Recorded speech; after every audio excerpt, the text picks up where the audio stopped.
Hey guys, we are back, chapter 10, section 4, moving right along. In this section, we will discuss tree diagrams, tables, and sample spaces. Our learning objectives are to use tree diagrams to find sample spaces and compute probabilities, and use tables to find sample spaces and compute probabilities. Okay, I'm like, I just read that. No, use tree diagrams and use tables, both in this section. All right. When working with theoretical probabilities, we know that we need to decide on the sample space for an event and then find how many individual outcomes are in that event. When situations start to get complicated, it might not always be apparent how to do so. That's where tree diagrams and tables can help. So, a tree diagram is a diagram consisting of branches corresponding to the outcomes of two or more probability experiments that are done in sequence. Okay. I like tree diagrams because it really does help us to figure out what that sample space is. For those of us who are visual learners like myself, if you cannot tell, I like to draw everything out. I have to see it. It makes more sense when I see it, and that's okay. That's where tree diagrams are really helpful with these sample spaces. So when constructing a tree diagram, use branches emanating from a single point to show the outcomes of the first experiment and then show the outcomes of the second experiment, so on and so forth. So example 1 says to use a tree diagram to find the sample space of the genders of 3 children in a family. Okay, well, children will either be born, they'll be born boy or girl. Okay, so the first child can be a boy or a girl. And then our second child from there can be a boy or a girl. Oops, to erase that out the way. And then same thing here. Our second child can be a boy or a girl. Third child can be a boy or a girl. Boy or a girl. Boy, girl. Boy, girl. That simple. I just created a tree diagram for the genders of 3 children in a family. Okay, so now that I have this tree diagram, I can figure out all of my outcomes. There are 2 possibilities for the first child, boy or girl, and then for 2 for my second child, boy or girl, and then 2 for my third child, boy or girl. Um, After I do this, I'm able to connect those, and I'm boy, boy, boy, boy, boy, girl, boy, girl, boy, boy, girl, girl. Okay, same thing down here. Girl, boy, boy, girl, boy, girl, girl, girl, boy, girl, girl, girl. Okay, so we have 8 possible outcomes.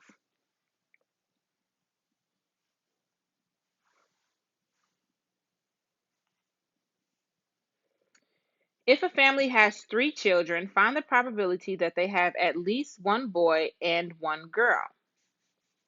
Assume that each child is equally likely to be a boy or a girl. All right, well, at least one boy will mean that they can have one or more boys, and at least one girl means that they can have um, one or more girls. So the sample space we found in the first example has 8 outcomes, and only 2 of them, let's look, only 2 of them have 3 kids with the same gender. So 6 of the 8 outcomes have at least one boy and one girl. In other words, this one has at least one boy. Let me change my color. One boy, one girl, one boy, one girl, one boy, one girl, boy, girl, boy, girl, boy, girl. There are only 2 that don't. So our probability here will be 6 out of our 8, and we can reduce that to 3/4. Example 3. In order to collect information for a student survey, a researcher classifies students according to eye color: blue, brown, green, gender, male or female, and class rank, freshman or sophomore. A folder for each classification is then made up. Find the sample space for the folders using a tree diagram. Okay, let's do that first, then we'll read the rest of the problem. We know we can have, and I'm going to start with male or female, if I have enough space. Okay, male or female. From there, that male or female can have blue eyes, brown eyes, or green eyes. Blue, brown, or green.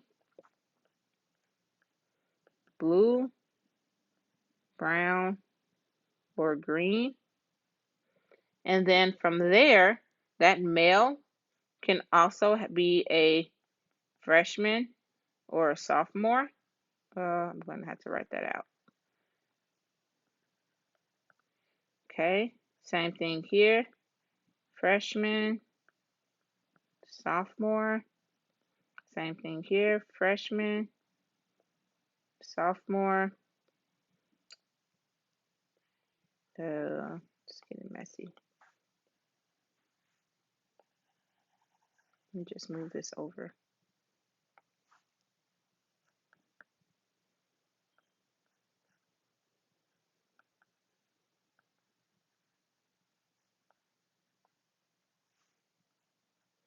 Freshman, sophomore, freshman, sophomore. Okay, now that I have my tree diagram built, I can go ahead and I can list my possible outcomes. So for my males, I can be male, blue eyes, freshman.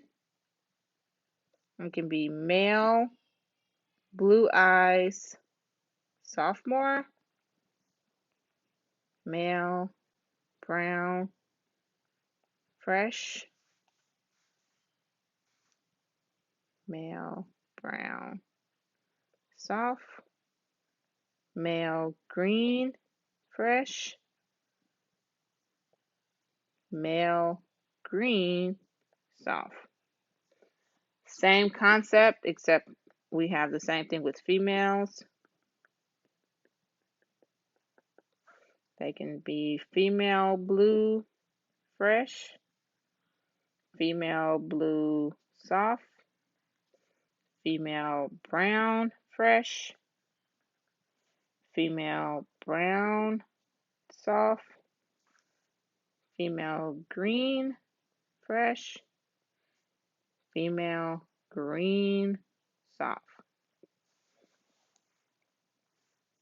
All right, now it says, so we found the sample space.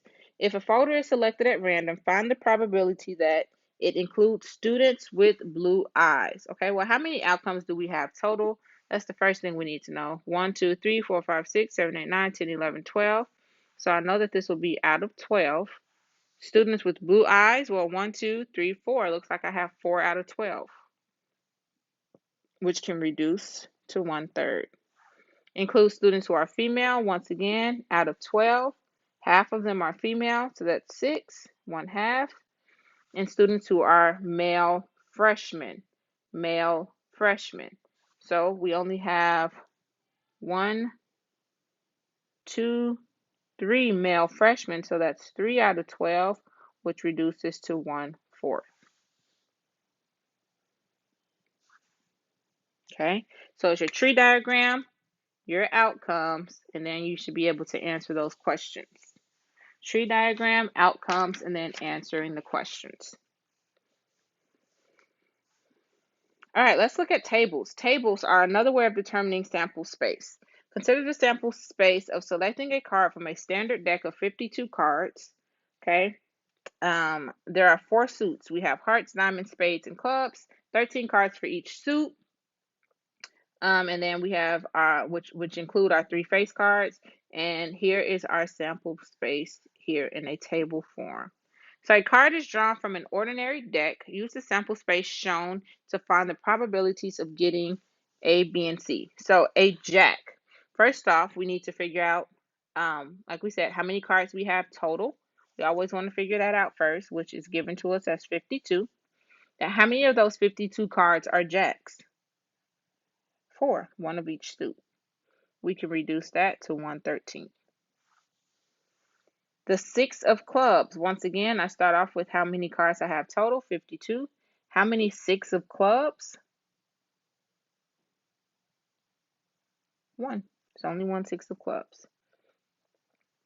A 3 or a diamond. Okay, a 3 or a diamond. So let's look at how many 3s we have. Well, let's look at our diamonds first. We know we have 13 diamonds. Okay, so let's write 13. And then it says 3 or a diamond. So that means we need to look at the other ones too.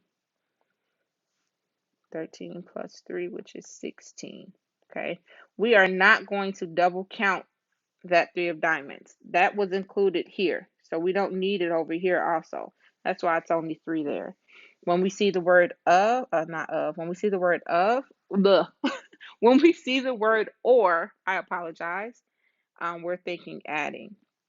So 16 out of 52, which reduces to 4 out of 13.